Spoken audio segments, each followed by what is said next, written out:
What's good with the YouTube? You already know, Real Talk with Flacco, coming live and direct. And on this platform, what do? We dive into sensitive issues, delicate matters regarding prison, community, gangs, recidivism, addiction, and so forth. Anything that's relevant, man, that we need to touch base upon, man, I'm ready to address it.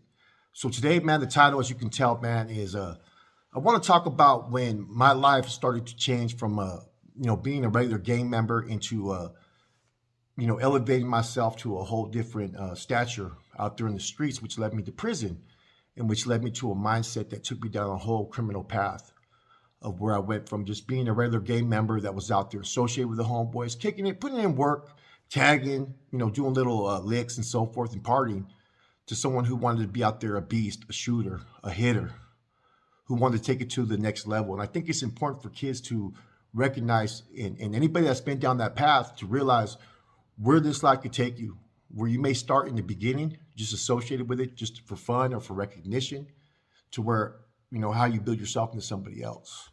So, like I said, I went to the boys ranch, and when I was in the boys ranch, I was in the juvenile hall, boys ranch, and so forth. I was really the only one from my hood that was in there.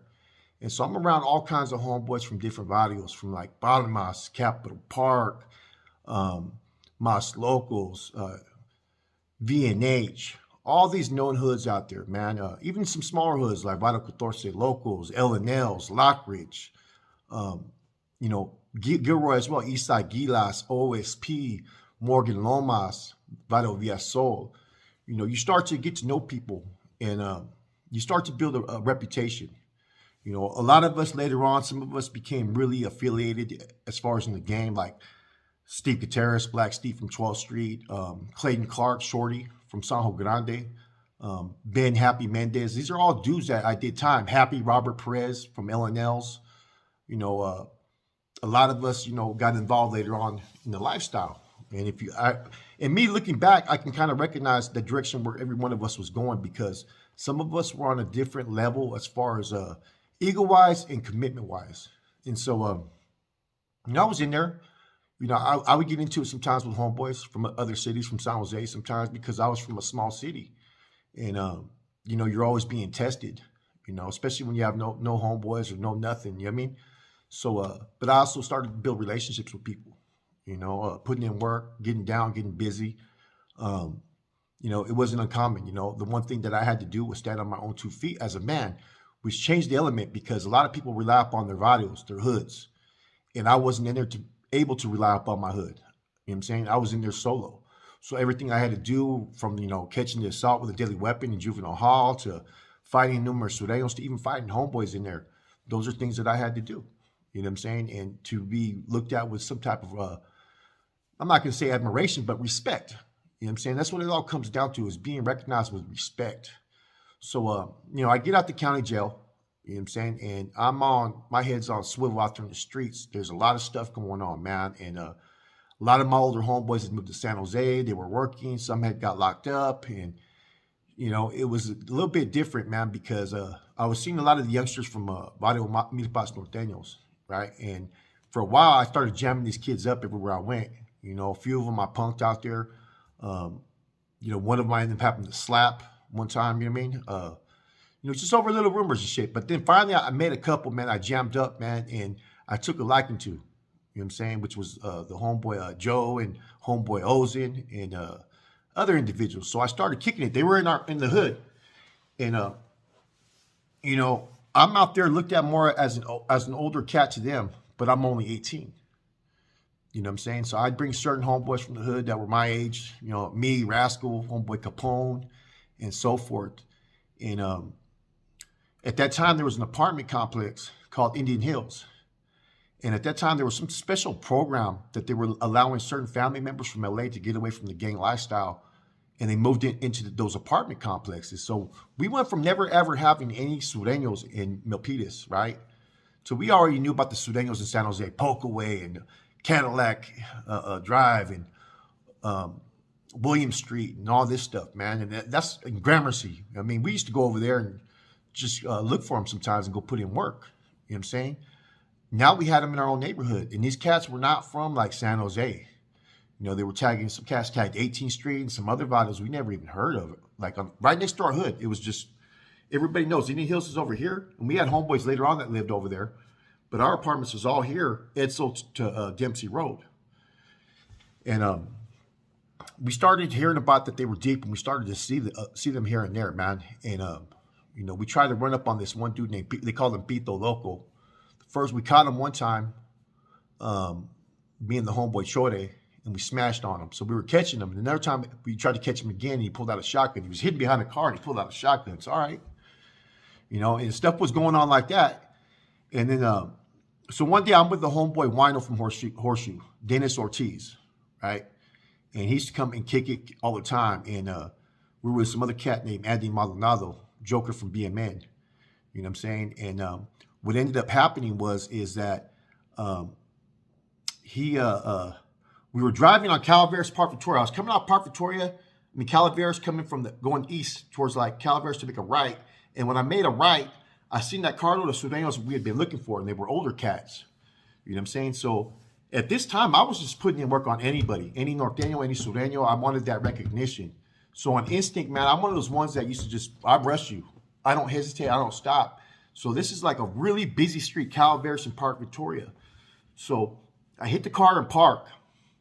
Okay, I had a 79 Regal. You know what I'm saying? And I took out the fucking, what do you call it, the springs out of it, so it fucking was lower and shit, man. You know what I mean?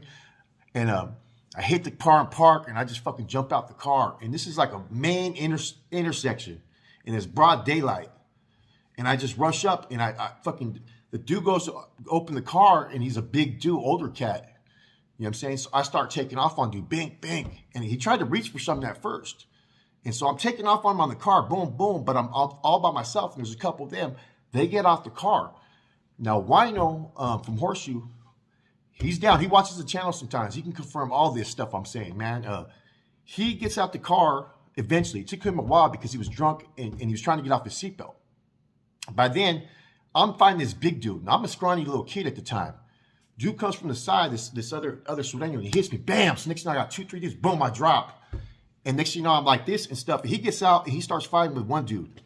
And then I'm like this trying to get up. And I'm like, I've been fucking up one dude. And now I'm getting fucked up, right? And so I look to the corner of my eyes and I see that fucking dude, Andy, Joker. And he has a fucking bar and he's like, here, Wino, here. You know what I'm saying? And if I'm like, dude, I'm over here fucking getting jumped. And you ain't doing shit. So finally I got up to my feet and fucking Wino went to hit the big dude I was fighting up with at first because the dude was big. And when Wino went like this, the dude caught him. And by then, I just came and fucking boom, I dropped that dude. And so it was like, they got us, we got them. They got us, we got them. You know, I was all busted, bloody and shit and all that, man. And, you know, we jump in the car. We go down to fucking, to Edsel, to the homie Joey's house. And so when we drove up, they thought we got in a car accident at first or something because I was all bloody and shit. I was like, nah, we just got off, bro. You know, with a group of these fools. We just fucking rushed them. And, next thing you know, fucking Wino starts tripping off what Andy did because Andy didn't do shit. So next thing you know, Andy's supposed to be from the hood, right? But Wino starts chasing him around the middle. I swear to God, with a fucking bar. This dude's fucking running and shit like this, man. I'm like, I'm fucking laughing my ass off. I'm thinking about it. I go, yeah, that pussy motherfucker didn't do shit. So I end up getting in my car. I got to go to the gas station real quick, okay? And in the process of this, I go and I see fucking Andy with his lady. Some chick named Tracy, you know what I'm saying? And so I stop and I put the car in park and he goes, hey, Flax, I go, you ain't no fucking Norteño. I fucking hit him once and I threw him on the ground and I started jumping up, stomping on fucking Andy's head. You know what I'm saying? And I was pissed. He pulled a coward sack. And that's the one thing I used to say, man, I don't care, man, if there's more of them than us, just don't fucking back down because I'm not going to run if they get us or not. And so we go back to the hood and now we have a bunch of youngsters there. Homeboy Ozin, fucking Beto, I think the homeboy Smokey was there. And we're all posted up, man. So we go to the corner where the Dempsey Road is, seeing if we see these cats anywhere in the neighborhood. And I'm all mad, so I put a red bonnet on my head, and I'm fucking like, fuck these fools. And so this bicycle comes by, named Oaxaca. And he used to act like he was like plugged in with the Sureños, and he was, you know, plug-ins on guns and this, that. And I ended up smashing his brother later on who sympathized with the Sureños. We ended up catching him one time. And So he goes, nah, I'm not in that fellow and this and that. And I'm like, well, okay. You know, so I know my homeboy Mondo whooped his ass before, and there was issues because they were somehow kind of like related through marriage. And so he takes off. So next year, you know, that carload, 5 minutes later, of Sureños comes by. And so I was like, fuck this. We jump in my car about 5, 6 deep. Now there's these other apartments called Century Apartments. And so I actually have Wino driving. So fucking Wino fucking goes up in the apartments. We're like, it's on the cracking. You know what I'm saying? It's on the cracking. And when we go in there, they come from the fucking side and they come and block the fucking entrance from the side where we just came in from. And they jumped out the car with fucking straps. Another one's coming with a gun straight at us like this. And this is broad daylight, like 3:30 in the afternoon. Wino jumps out and forgets to put my car in park and fucking throws the crowbar. I jump out the fucking car and I see the dude. And I'm with my homeboy Ozen, rest in peace. Me and Ozen just start booking. And I've said this before, I still will remember this to this day, right? There's this black lady in the apartments and we're running like through a park because it's the only direction we can go, me and Ozen. And all I remember is just all I heard was, bah, bah, right? And the lady just jumped on her kid, man. Like I felt bad. We kept on running. And then me and Ozen, we go right there by the fire department. We hide in these bushes. We're like, okay, we wait 2 minutes and then we go to fucking run. And it's like one of those streets where it's long to run across. Guess who we run into? The dudes again. You know what I'm saying? And I'm like, oh man, it's all bad. So we go to my house and I don't tell my mom what's going on. I tell my mom I need a ride.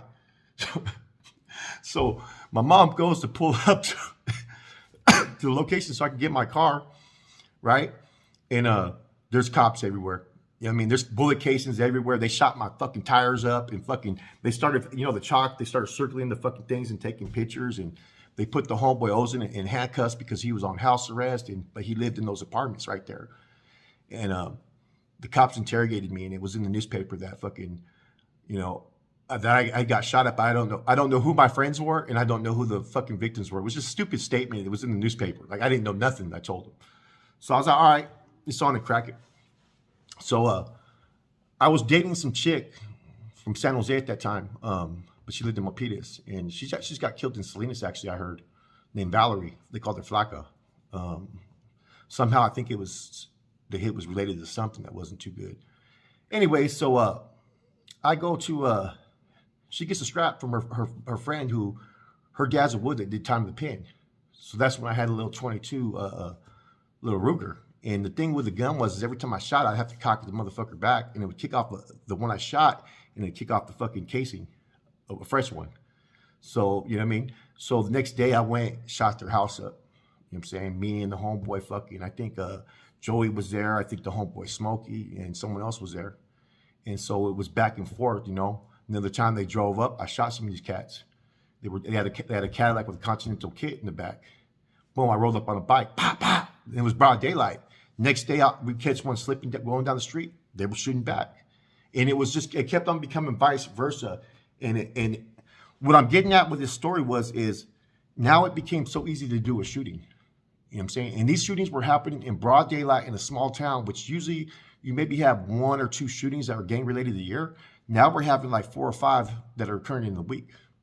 There's certain other homeboys that were kind of like homeboys, but not from no hood, but were older, and they knew my homeboys were telling me I needed to kick on back, that I was doing too much. I'm like, fuck that. Fuck these fools. You know what I mean? It's wartime. And, you know, a lot of things continue to happen, and we started a set trip with other Norteños. And so my mindset at that time was, you know, I changed from a person who was just someone who wanted to just hang around and, you know, be a homeboy, not be a punk, but I became someone that now was like, I'm ready to shoot, stab, or whatever, anybody. And that was my mentality. I'd be at random places and I would just take flight on people. Because that was always my incentive of whenever something happened, you have to take action first. Because I always said 90% of the time, if you take off first, you're always going to win. So I would never hesitate. If I felt any type of threat, I didn't care where you were from or what you were about, I'm taking action. You know what I'm saying? And if I have something on me, I'm pulling that thing out. And, you know, that's where I became, you know, from a regular like you know what I'm saying, Northerner that was, or Norteño at that time, to fucking someone that was different. And it was all about hoods back then. It wasn't really about North or South. You represented your fucking hood more than you did fucking the Norte. And Sudanos, if they were in your neighborhood, it was your job to clean them up. And so that's what was occurring over there at that time. It was back and forth, and it got really fucking dangerous, and that's how I caught my case eventually.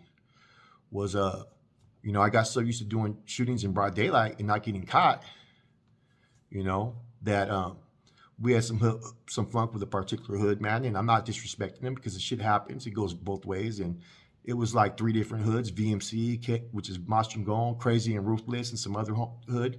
Me and the homeboy Rascal rolled up. I seen Valerie. I wasn't with her no more. And she said, these cats are here. They all came out, and there's like 10 of them. And we start talking shit. Fucking Levas, and we're on Calaveras. And then I take off. And I told Rascal, I said, we're not supposed to do that, bro. That's one thing the homies told us was, don't talk shit and fucking leave. If you're going to talk shit, back your shit up. If there's 5 of us and 2 of them, we're going to fuck them up. If there's 2 of you and 5 of them, you're still going to get off. And that's what I told Rascal. I said, we're going back. And he said, all right. So Rascal has his baño on his head. He has his shirt off. We've been drinking and shit. So I drove around, and the next thing I come through like hella crazy. I pull up. Rascal jumps out. I had to give him props because I was a little bit smarter. He starts to rush. He hits one dude, and the second dude just hits him and drops him. I popped my fucking trunk, and in the back, I had my mom's car. I had a fucking pan that had the fucking thing to wash your car. So I come out and I start swinging that shit at people. But it's not really doing anything because I'm being hesitant because there's hella people. And I'm like, all right, Roscoe got a little busted lip. I'm like, okay, we handled our business. We did what we're supposed to do. There's 10 of them. We still ran up on them. I said, now we're going to go back and shoot them. You know what I'm saying? And the homeboys had just came up on a shotgun, a Mossberg that they robbed some cops' house from. So we ended up going there, picking up 2 of the youngsters from being men. And then we rolled up. And then at first I was like, just start shooting. There's a cop right there. And I'm like, fuck it, we're just going to start shooting. You know what I mean? And then eventually we said, now we're going to go to this one house, which we had rushed before a couple times, man. We had rushed him over someone who had, from that hood, who had told in juvenile hall court, right, on the homeboy Rascal when we had jumped him years before. So that's how the funk started with those Norteños again, was over that issue. So we drove, and I guess the mom and the cousin were in the car. Now, they were just as guilty because they used to take their sons and try to arrest the younger homeboys. You know what I'm saying? So I didn't care. And their dad was supposed to be some OG that never been to prison but thought he was about something. So we drove up, broad daylight, bam, shot at the house a couple times. You know what I'm saying? And then we left. And it was like 3:30 in the afternoon, August 31st of 96, right? We left. And next thing you know, we jump the fucking Cuete. You know what I mean? We take off. We go to the homegirl's house. I drop off those homeboys. I go with the other homeboy. Ozen gets in the car. So me and Ozen, he's like, man, I wanted to be there with you guys, man. I want to be there on the next one. I'm like, all right, we got this. I said, I got to go to my house because I'm in my mom's car because my Rego got shot up. You know what I'm saying? And so when I go to my house, fucking there's cops everywhere. My mom's a realtor, and she was selling the house to get out in Milpitas at that time. So when I pull up to the driveway, me and Ozen get out the car and shit, and then I'm telling my mom, I don't know what's going on. The cops come everywhere. I look like one of those dudes on Cops that's guilty as fuck and is acting like, you know what I mean? Like, I'm like, what are you guys doing here? What do you guys want? You know what I mean? Like, and they have guns out like this and shit. They have me, my fucking mom. I feel bad, man. And my homeboy Ozen. They make us back up. They make us all lay on the floor, including my mom. And they arrest me. And that was my charge, which sent me to prison, and during that time period, I was out from the county jail. It was only about 5 months. I did so many shootings, stabbings, and fightings. It was like an everyday routine, man. And you start to feed your ego. And that's the point of the story, is that sometimes in living that life, we feed our ego. You know what I'm saying? I felt the recognition, the things that came with it, the respect, the women at a young age. You know what I'm saying? And I'm going to go more into the stages of how I started to strive as a Norteño and learn stuff in the county jail, which all occurred when I got to 6B and was around a lot of bros and carnals. But this is a story about me, of how I evolved from one individual who was just trying to hang around the mix to someone who became a shooter, a rider, and a hitter out there in the streets. And it's not to glamorize or glorify. There's been incidences out there where someone's gave me the business, and I don't hesitate that, or I've been jumped. You know what I'm saying? But I will say this, I never bowed down from nobody. Never fucking ran, never cowered out, or any of that. Even if they had the upper hand on me, I was always one of those ones that was more worried about what others thought of me. You know what I'm saying? I've been shot, I've been stabbed, I've had all that. You know what I'm saying? And I think it was me afraid of what other people thought of me that kept me moving. And like I said, the void that I had in my life at that time, being away, the void I had in my life by not having that family life I needed, you know what I'm saying? The involvement of being a proactive parent and so forth, man. This was something that I desired. It was something that gave me confidence. It gave me feeling of being something different than what I felt inside. You know what I'm saying? And in a lot of ways, and this is me keeping it real, I had an inferior complex. You know what I'm saying? I felt important by doing these things.